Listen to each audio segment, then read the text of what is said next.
வணக்கம். நான் சைதை மீனா. நான் நல்லா இருக்கிறேன். நீங்கள் நல்லா இருக்கிறீங்களா? சந்தோஷம். என்னன்னா, எனக்கு வயசாயிடுச்சு.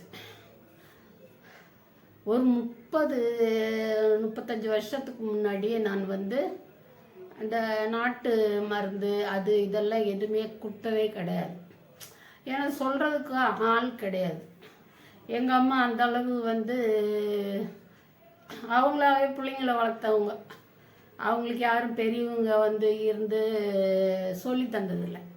எங்கள் அம்மா மதுரையிலேருந்து சென்னை போனவங்க. அங்கே அவங்களுக்கு சொல்லித்தர்றதுக்கு அவங்களுக்கு ஆள் இல்லை. அதனால் என்ன பண்ணுவாங்க, அவ்வளோவா அந்த நாட்டு மருந்தெல்லாம் சொன்னதில்லை எனக்கு. ஒரே ஒரு மருந்து செய்வாங்க. என்னன்னா, ஆனால் சில விஷயம் அவங்க ரொம்ப கரெக்டாக சொல்லுவாங்க. என்னன்னா, எண்ணெய் தேய்ச்சி ஊற்றுறதுக்கு விட மாட்டாங்க. குழந்தைங்களுக்கு எண்ணெய் தேய்ச்சி ஊற்றக்கூடாது. அந்த காலம் இல்லை இது, அந்த காலம் மாரி இல்லை இது. இப்போல்லாம் அது பசங்களுக்கு தாங்குற சக்தி இல்லைன்னு சொல்லுவாங்க. அதெல்லாம் நான் மற்ற குழந்தைங்களுக்கு யாருன்னா தலை குத்துறதுக்குன்னே ஆள் வருவாங்க. அப்போ நான் பார்த்துருக்குறேன். அந்த குழந்தை நடக்கிறதுக்கு மட்டும் அதுக்கு தெம்பு இருந்தால் ஏஞ்சி ஓடிடும். அம்மா பாடுபடுத்துவாங்க எண்ணெய் தேய்ச்சி குளிப்பாட்டுறதுக்கு. தலையில் முழுன்னு எண்ணெய் தேய்ச்சிடுவாங்க. அப்போல்லாம் உடம்பெல்லாம் குத்தாலத்தில் குளிக்க போனவங்களுக்கு மசாஜ் பண்ண மாதிரி உடம்பெல்லாம் அந்த குழந்தைங்களுக்கு, பச்சை குழந்தைங்களுக்கு எண்ணெயை தேய்ச்சி உருவி விடுவாங்க. அப்படியே காலெல்லாம் நீவி விடுவாங்க. ஐயா அப்போ பார்க்க வேடிக்கையாக இருக்கும் எனக்கு. நான் சின்ன பொண்ணாக இருக்குது சொல்ல. என்ன பண்ணுவாங்க, எண்ணெய்லாம் அப்படி தேய்ச்சிட்டு அப்பாலாம் நல்லா சுடு தண்ணியை கொண்டாந்து ஊற்றி அதில் பசு தண்ணி கலந்து முதல்ல என்னென்னா அந்த 2 தண்ணியும் மிக்ஸ் பண்ணவே கூடாதுன்னுவாங்க. குழந்தைங்க குளிக்கிறதுக்கு வெது வெதுன்னு தொட்டால் வெது வெதுன்னு இருக்கிற மாதிரி தண்ணி சுட வச்சு அப்படியே தான் குளிக்கணும்னு சொல்லுவாங்க. அது என்னவோ தெரியல. என்ன பண்ணுவாங்க, அந்த குழந்தைய காலில் போட்டுன்னு ஏதோ துணி துவைக்கிற மாதிரி துவைப்பாங்க எண்ணெய் தேய்ச்சி குளிக்கிறதுக்கு. அப்பால பார்த்தா அதுங்களுக்கு பிட்ஸு வந்துடும். அப்படியே தான் படிப்படியாக அந்த குழந்தைங்களுக்கு எண்ணெய் தேய்ச்சி ஊற்றுறது குறைஞ்சி போச்சு. இப்போ எங்கள் அப்பாவில் என்னன்னா, பசங்க கொல்லிக்கு போகுது பார்த்தீங்களா, அது எப்படி இருக்கணும்னு எங்கள் அம்மா சொல்லுவாங்க. நல்லா அரைச்ச மஞ்சளாட்டமாக போடணுமா, அரைச்ச மஞ்சளாட்டம் போகணும்னு சொல்லுவாங்க. இப்போ தான் எனக்கு அந்த லைனு ஞாபகம் வருது. எங்கள் அம்மா சொன்னது அரைச்ச மஞ்சளாட்டம் போகணும், திரியாக இருக்கக்கூடாது அப்படின்னு சொல்லுவாங்க. திரியாக இருந்தாக்கா அது ஜீரணம் ஆகாத போகிறதுன்னுவாங்க. என்ன பண்ணுவாங்க, அந்த பூனை வளர்த்தாக்கா அது எங்கேயாவது கக்கா போயிட்டு மூடி வச்சுட்டு வரும். அது மாதிரி எங்கள் அம்மா என்ன பண்ணுவாங்க, என் குழந்தைங்க சின்ன பசங்களாக இருக்கு சொல்ல, ரொம்ப ரொம்ப சின்ன பசங்களை கை குழந்தையா இருக்கு சொல்ல, மோஷன் போனதும் அந்த பேப்பரை போட்டு மூடிடுவாங்க. முதல்ல இந்த கொல்லிக்கு போக வச்சு அதில் மண்ணள்ளி போட்டு தொடப்பத்தை வச்சு அதை அள்ளுறதெல்லாம் எங்கள் அம்மா வச்சுக்க மாட்டாங்க. அப்போவே நல்ல நியூஸ் பேப்பரை விரிச்சு போட்டு அதுக்கு மேலே காலை வச்சு காலில் டாய்லெட் மாதிரி அந்த பசங்களை உட்கார வச்சுருவாங்க. அதுங்க போனதும் அதை பேப்பரை போட்டு மூடிடுவாங்க. அப்படியே எடுத்துன்னு போய் குப்பை தொட்டில் போட்டுடுவாங்க. அதை யாரும் பார்க்கக்கூடாது. நல்லா ஜீரணமான மாதிரி போனதை யாரும் பார்க்கக்கூடாது. அந்த மாதிரி அந்த குழந்தைங்களுக்கு இன்னொன்று மருந்து கொடுக்க சொல்ல, இந்த பெரியவங்க என்னாட்டம் பெரியவங்க என்ன பண்ணுறாங்க, சங்கில் மாத்திரை போட்டு டாக்டராண்ட வாங்குறது. டாக்டராண்ட கூட்டின்னு போனோம்னாக்கா சங்கில் மாத்திரை போட்டு அதில் தண்ணி ஊற்றிடுவாங்க. ஊற்றிட்டு இந்த விரலை போட்டு அப்படியே கலக்குவாங்க. அது ரொம்ப தப்பு. அதுதான் ரொம்ப தப்பு. நம்ம விரலை போட்டு கலக்கவே கூடாது. எனக்கு வயசானால் கூட நான் அதை ஒத்துக்கவே மாட்டேன்.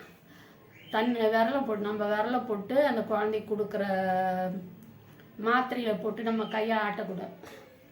அதனால அந்த மாத்திரையை நல்லா பொடி பண்ணலாம். பொடி பண்ண முடியலனாக்கா நல்லா சுடு தண்ணி, ஆறுன தண்ணியை ஊற்றி அது ஒரு நல்ல ஸ்பூனில், ஒரு நல்ல கழுவுன ஸ்பூனில் கலக்கி விட்டு அப்படியே ஊற்றிடலாம். அப்படி ஊற்றுறது சேஃப்டி. இப்போல்லாம் டாக்டருங்க ரொம்ப சின்ன பசங்களுக்கு மாத்திரை கொடுக்கறது ஊசி போடுறதெல்லாம் கிடையாது. நல்லா அந்த இதில் ஃபில்லர் அது பேர், அதுலேயே மருந்து கொடுத்துட்றாங்க, எல்லாம் சரியாயிடுது. இது ஒன்று. எங்கள் அம்மா என் குழந்தைங்களுக்கு கொடுக்குற ஒரே ஒரு மருந்து என்னன்னு கேட்டிங்கன்னா, ஒரு 1/2 டம்ளர் தண்ணியை ஒரு பாத்திரத்தில் வச்சு என்ன பண்ணுவாங்க, அதில் ஒரு வெத்தலை காம்பு இல்லைன்னா கட்டி தவுளூண்டு வெத்தலை கிள்ளி போடுவாங்க. வெத்தலை கிள்ளி தான் போடுவாங்க. காம்பெல்லாம் நம்ம அது எடுத்து கீழே போடுற சமாச்சாரம் தான். அதில் ஏதோ பிரச்சனை இருக்குன்னு சொல்லுவாங்க. வெத்தலை போடுறவங்க காம்பு எடுத்துருவாங்க, வெத்தலை நுனியை எடுத்துருவாங்க. எங்கள் அம்மா அந்த வெத்தலையில் தவுளோண்டு கிள்ளி போடுவாங்க அந்த தண்ணியில். அப்போல்லாம் வேப்பிலைக்குதா வேப்பிலை, அதில் ஒரு வேப்பிலையை அப்படியே காம்போடு எடுப்பாங்க. ஒரே ஒரு வேப்பிலையை காம்போடு எடுப்பாங்க. எடுத்து அந்த காம்பில் இந்த 1 இன்ச்சு 1/2 இன்ச்சு அதெல்லாம் கிடையாது, தவுளூண்டு அப்படியே கிள்ளி அந்த தண்ணியில் போடுவாங்க. ஒரே ஒரு மிளகு போடுவாங்க, மிளகு 1 போடுவாங்க. அதை நொறுக்கிலாம் போட மாட்டாங்க, அப்படியே முழுசாக தான் போடுவாங்க. அப்போல்லாம் இது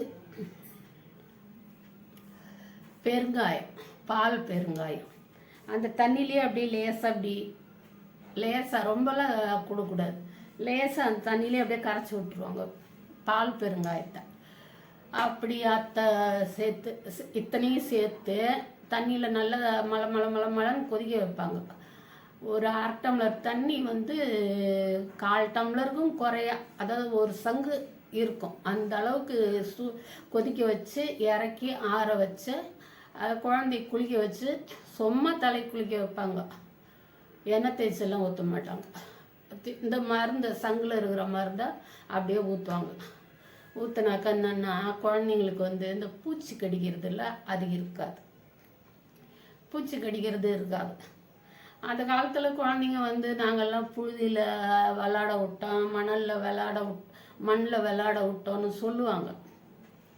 சொன்னால் கூட அதனால தான் அந்த பசங்களுக்கு பேதி ஆகுறது, பூச்சி இருக்கிறது வயிற்றுல, அதுங்க நைட்டானா ஒரே கத்தும், அப்படிலாம் செய்வாங்க. அதனால தான் அந்த மாதிரிலாம் ஆகுறது. இப்போ சொல்கிறாங்க எல்லாரும், அதாவது விளையாட விடலாம். விளையாட விடுறதுல ஒன்றும் தப்பு கிடையாது. அதுங்க கீழே தரையில் கை வச்சுட்டு அத்தை வாயில் வைக்கக்கூடாது. அது மெய்யாலுமே அது உண்மைதான். இப்போது இருக்கிற பொண்ணுங்கள்லாம் அதெல்லாம் சொல்லுதுங்க, அதெல்லாம் மெய்யால் தான். ஐயோ, முன்னாடி காலம் மாதிரி இல்லை இப்போ. நான் அந்த காலத்தில் இருந்த எதிர்ப்பு சக்தி வேற. இந்த காலத்தில் என்னாட்ட 7 வயசாச்சு, எல்லாரும் மாமூடி போட்டுன்னு தெரிகிறோம். என்ன மாமூடி போட்டுன்னு தெரிகிறோம். உன் மூச்சும் என் மூச்சும் ஒன்றா கலந்துடக்கூடாதுன்னுட்டு அந்த மாதிரி சொல்ல. அது குழந்தைங்கள்லாம் எப்படி இருக்கணும், அது கரெக்டு தான் அது சொல்கிறது. அப்புறம் நம்ம வாயில் அதுங்க கையை வைக்கிறது. அந்த காலத்து நாங்களாம் கிராமத்தில் இருந்துன்னு இந்த குழந்தைங்களாம் பெரியவங்ககிட்ட விட்டுட்டு அப்படியே எனக்கு அப்படியே பெசனின்னு நிற்பேன் நான். ஏன்னா அது அப்படியே வாய் உள்ள அடுத்தவங்க தூக்கி வச்சுருக்குறவங்க வாய் உள்ள கையை விட்டுட்டு அதை நம்மளால் தடுக்கவும் முடியாது. இப்போ இருக்கிறவங்க டைரெக்டாக சொல்லிடுறாங்க, நம்மளால் அப்பா பயந்துன்னு சொல்ல மாட்டோம். அப்பால் அது என்ன செய்யும், அவங்க வாயில் விட்ட விரலை எடுத்து அது வாயில் விட்டுக்கும். என் பையனுக்கெல்லாம் ப்ரைமரி காம்ப்ளெக்ஸு 3 தரம் 4 தரம் வந்தது. நான் அப்படி மருந்து ஆஸ்பத்திரிக்கு அலைஞ்சு காப்பாற்றினேன். அதெல்லாம் கரெக்டு தான். இந்த மருந்து கொடுக்கறது பூச்சிக்கடிக்கெல்லாம் நல்லது. இப்போ பசங்க நல்லா ஹைஜீனிக்கு அது இதுன்னு வளர்க்குறீங்க, இருந்தால் கூட அதுங்க சாப்பிட்றது தான் வெளியிலேருந்து வாங்கி சாப்பிட்றதுல பார்க்க முடியாது. நம்ம எவ்வளோதான் ஹைஜீனிக்குனாலும் அதில் எதுனா அது பிரச்சனை இருந்தாக்கா அதுங்களுக்கு பூச்சி கடிக்கும், மோஷன் வேறு மாதிரி போகும். அது மாதிரி பிரச்சனைக்கெல்லாம் இந்த மருந்து கொடுக்கலாம், ஒன்றும் தப்பில்லை. இதில் எது கெடுதலே கிடையாது. அந்த தண்ணியை கொதிக்க வச்சு அதை வடிகட்டி கொடுப்பாங்க. ஏன்னா மிளகெல்லாம் முழுசாக வயிற்றுக்குள்ளே போகக்கூடாது. இதுதான் எங்கள் அம்மா கொடுப்பாங்க. அப்பால் என்னென்னா ஒரு மருந்து, அத்தை பேர் சொல்லாததுன்னு சொல்லுவாங்க. ஏன் சொல்லக்கூடாதுன்னு தெரியல, எனக்கு பேர் சொல்லாததுன்னு சொல்லுவாங்க. வசம்பு அது பேர்.